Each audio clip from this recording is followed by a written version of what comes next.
નમસ્કાર મિત્રો, વેબનગર digital platform પર આપનું સ્વાગત છે।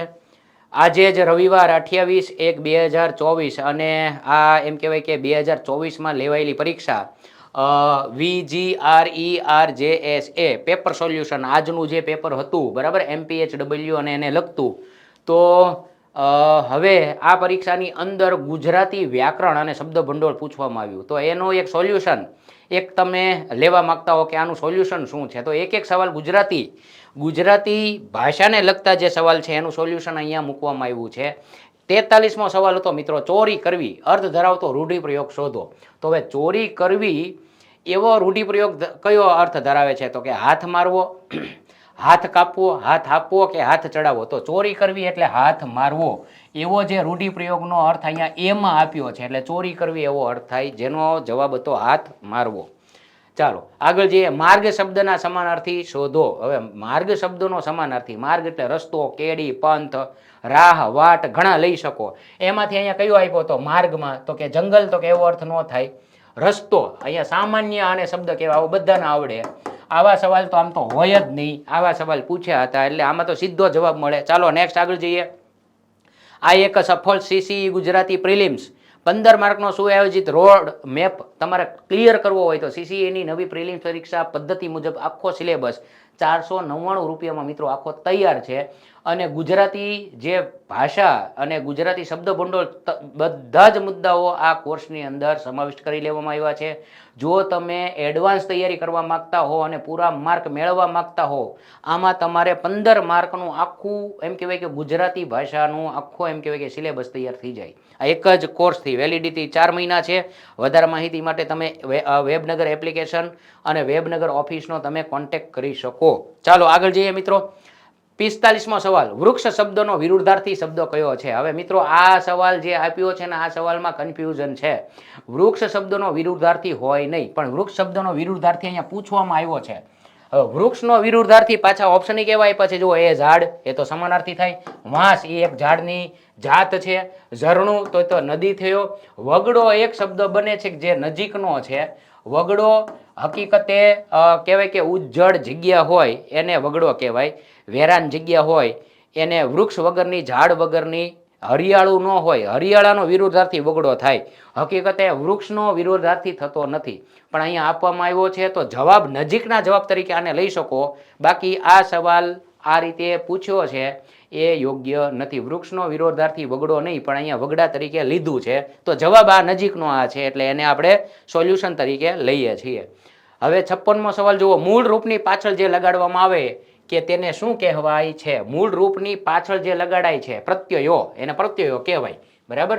તો મૂળ રૂપની પાછળ લાગે તો પર પ્રત્યયો અને આગળ લાગે તો પૂર્વ પ્રત્યયો, પૂર્વ પ્રત્યય અને પર પ્રત્યયો, એટલે અહીંયા જવાબ વિશેષણ, ક્રિયા વિશેષણ એવો કંઈ નહીં આવે, સંજ્ઞા પણ નહીં આવે। મૂળ રૂપની પાછળ જે લગાડવામાં આવે એને પર પ્રત્યય કહેવાય। આગળ જઈએ નેક્સ્ટ, નીચેમાંથી કયા શબ્દમાં પૂર્વ પ્રત્યય છે? જો હજુ હમણાં જ વાત કરી કે ભાઈ પૂર્વ પ્રત્યય એટલે આગળ લાગેલો પ્રત્યય, તો અખૂટ, જો અહીંયા જ છે અખૂટ, આ છે ને એ પૂર્વ પ્રત્યય છે, છતાં પણ અહીંયા જોઈ લઈએ માયાળું, તો આમાં પાછળ આળું પ્રત્યય લાગ્યો છે, એ પાછળ છે। અહીંયા કૃપાળુ, આમાં પણ આળું છે।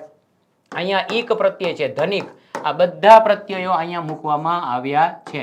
આળું શબ્દમાં ઉપર અનુસ્વાર નહીં આવે, પણ અહીંયા જુઓ જવાબ બનશે એ અખૂટ, આમાં પૂર્વ પ્રત્યય છે, બાકીમાં બધામાં પર પ્રત્યય હતા। નેક્સ્ટ નવો સવાલ, પાપ શબ્દનો વિરોધાર્થી શબ્દ શોધી બતાવો। તો પાપનો વિરોધાર્થી પુણ્ય, જે ડીમાં હતો, એટલે એમાં વિશેષ કઈ વાત કરવાની જરૂર નથી, આવડે એવા છે।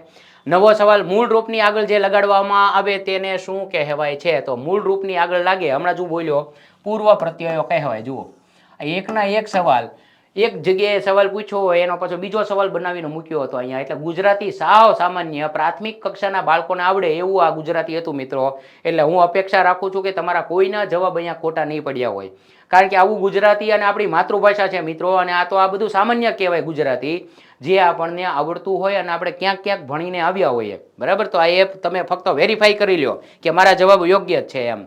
હવે ફ્રી સેવા, જુઓ તમારે માની લો કે આના કરતાં વિશેષ આવ્યો છે કોઈ ગુજરાતી વ્યાકરણના એવા શબ્દ ભંડોળના વિશેષ સવાલો આવે છે તો શું કરશો?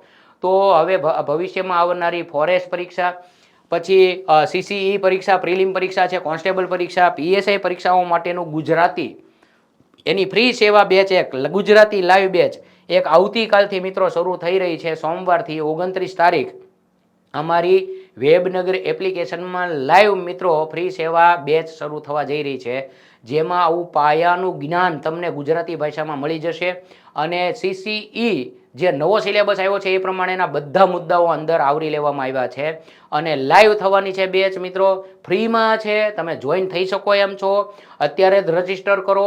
અને બીજી મહત્વની વાત કે આ વેબનગર એપ્લિકેશનની અંદર લાઈવ થવાનું છે, યુટ્યુબની અંદર નહીં. એટલે ભણવાવાળા જ મિત્રો હશે અને વ્યવસ્થિત ગંભીરતાથી જેને તૈયારી કરવી છે એ જ જોડાયેલા હશે. તો આજે જ જોડાવ મિત્રો અને આ બેચનો લાભ લો. આગળ જઈએ. 82મો સવાલ હતો, નીચેનામાંથી કયા શબ્દમાં પર પ્રત્યય છે? પર પ્રત્યય એટલે પાછળ આવતો, ક જોડું તો આમાં આગળ છે, અખૂટ જો આ ફરી વખત શબ્દ આવ્યો, સજોડે આમાં આગળ હતો, ગુરુત્વ આમાં પાછળ ત્વ પ્રત્યય લાગેલો છે પાછળ, એટલે જવાબ ડી આવશે, ગુરુત્વ. જુઓ આગળ જઈએ. ઉપકાર શબ્દનો વિરોધાર્થી શબ્દ કયો છે? ઉપકાર, તો કે એનો વિરોધાર્થી અપકાર. જુઓ અપકાર, અહીંયા વિશેષ કંઈ કહેવાની જરૂર નથી, આ બધું શબ્દ ભંડોળ હળવું શબ્દ ભંડોળ તમને આપવામાં આવ્યું હતું. ઉન્નતિ શબ્દનો વિરોધી શબ્દ કયો છે? ઉન્નતિ તો અવનતિ, અહીંયા જ છે જો સી વાળો જવાબ, બાકી કોઈ બીજા ઉપર, આકાશ, અંત એવો એકે શબ્દ આવશે નહીં. ચાલો હવે પછીનો સવાલ, વાક્યમાં જેના વિશે કહેવામાં આવ્યું હોય તે શબ્દ કે વાક્ય ખંડને શું કહેવાય? જો જેના વિશે કહેવામાં આવ્યું હોય એ શબ્દ કે વાક્ય ખંડને શું કહેવાય એવો અહીંયા પ્રશ્ન કર્યો છે. તો એ ઉદ્દેશ્ય, બી વિધેય, ડી વિશેષણ કે સી સર્વનામ. જો જેના વિશે કહેવામાં આવ્યું હોય તે શબ્દ, જેના વિશે કહેવામાં આવ્યું હોય તો એને કહેવાય ઉદ્દેશ, ઉદ્દેશ અથવા ઉદ્દેશ્ય. ઉદ્દેશ્ય એટલે કર્તા, બરાબર. વાક્યમાં જેના વિશે કીધું હોય એને ઉદ્દેશ્ય કહેવાય, ઉદ્દેશ્ય એટલે ક્રિયાનો કરનાર, કર્તા. તો અહીંયા જવાબ આવશે એ. આ થોડોક અઘરો પડતો શબ્દ લાગશે અથવા તો આ પ્રશ્ન લાગે, પણ વિધેય અને એક ઉદ્દેશ્ય એ બેમાં જ તમારે કન્ફ્યુઝન હતું. સર્વનામ અને વિશેષણ તો ન જ આવે, ખ્યાલ આવી ગયો હશે. ચાલો નવો સવાલ, કપડાં પૂરતા નહીં મળે, પદ શેનું સૂચન કરે છે?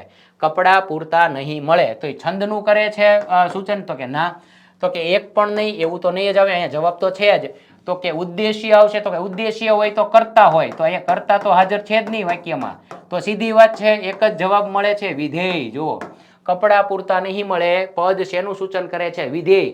ઉદ્દેશ્ય માટે જે કહેવાયું હોય, ઉદ્દેશ્ય માટે જે કહેવાયું હોય તેને વિધેય કહેવામાં આવે છે મિત્રો. જો ધ્યાન રાખજો, ઉદ્દેશ્ય માટે એટલે કે કર્તા માટે જે કહેવામાં આવ્યું હોય તે વિધેય. કપડાં પૂરતા નહીં મળે, આ કર્તા પદ માટે વપરાયું હતું આ વાક્ય ખંડ, એટલે આને વિધેય કહેવાય.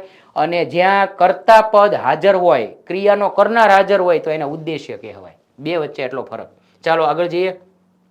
ક્રિયાના કરનારને શું કહેવાય? જો હજુ હમણાં જ વાત કરી મેં, ક્રિયાના કરનારને શું કહેવાય? તો કે કર્તા, કર્તા કહેવાય. તો આનો જવાબ 95માં તમે જોઈ શકો છો. 96મો સવાલ, ક્રિયાપદની સાથે સાધનનો અર્થ કઈ વિભક્તિ દર્શાવે છે? તો સાધનના અર્થમાં આવતી વિભક્તિ એટલે તૃતીય વિભક્તિ, જેને આપણે કરણ વિભક્તિ પણ કહીએ છીએ. કરણ વિભક્તિ. તો અહીંયા કરણ વિભક્તિ ક્યાં છે? તો કે ડી. જુઓ તમે બધી વિભક્તિઓ તૈયાર કરી હોય તો એમાં સાધનના અર્થમાં આવતી વિભક્તિ એટલે ત્રીજી વિભક્તિ, જેને કરણ વિભક્તિ તરીકે ઓળખવામાં આવે છે. નેક્સ્ટ આગળ જઈએ.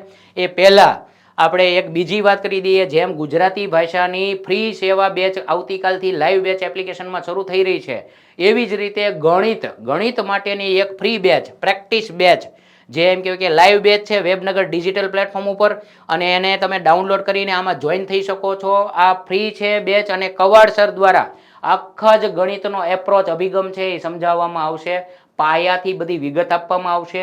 અને બીજી વાત, આ જે એમ કહેવાય કે બેચ છે એ તમારી આવનારી પરીક્ષાઓ જેવી છે કે CCE, ફોરેસ્ટ, કોન્સ્ટેબલ કે PSI અથવા તો અન્ય પરીક્ષાઓ કે જેમાં ગણિત આવતું હોય અને એની તૈયારી કરવા માંગતા હો તો આ એક સુવર્ણ તક છે મિત્રો. આવતીકાલથી જ આ બેચ પણ શરૂ થઈ રહી છે. એનો ટાઈમ, એનો સમય શું છે અને એનું કઈ રીતનો શેડ્યુલ છે એ બધું જાણવા માટે મિત્રો વેબનગર એપ્લિકેશન ડાઉનલોડ કરો ગૂગલ પ્લે સ્ટોરમાંથી, અને અંદર જઈને તમે આ બેચમાં તમે ક્લિક કરશો, લિંક ઉપર જશો એટલે બધી જ વિગતો ત્યાં તમને મળી જશે. ફ્રી છે બેચ મિત્રો, તો જોડાઈ શકો એમ છો, બરાબર. તો આનો લાભ ચોક્કસ લેજો. તો આ સાથે મિત્રો તમારું આ આખા પેપરમાં ગુજરાતી જેમ કહેવાય કે વ્યાકરણ હતું, શબ્દ ભંડોળ હતું, એનું વ્યવસ્થિત તમને સોલ્યુશન આપ્યું છે, સાચા જવાબ સુધી પહોંચી શક્યા છો. તો હવે તમે તમારા પેપરને સાથે સરખાવી જુઓ કે આપણે કેટલા માર્ક થાય છે. ફરી પાછા મળશું.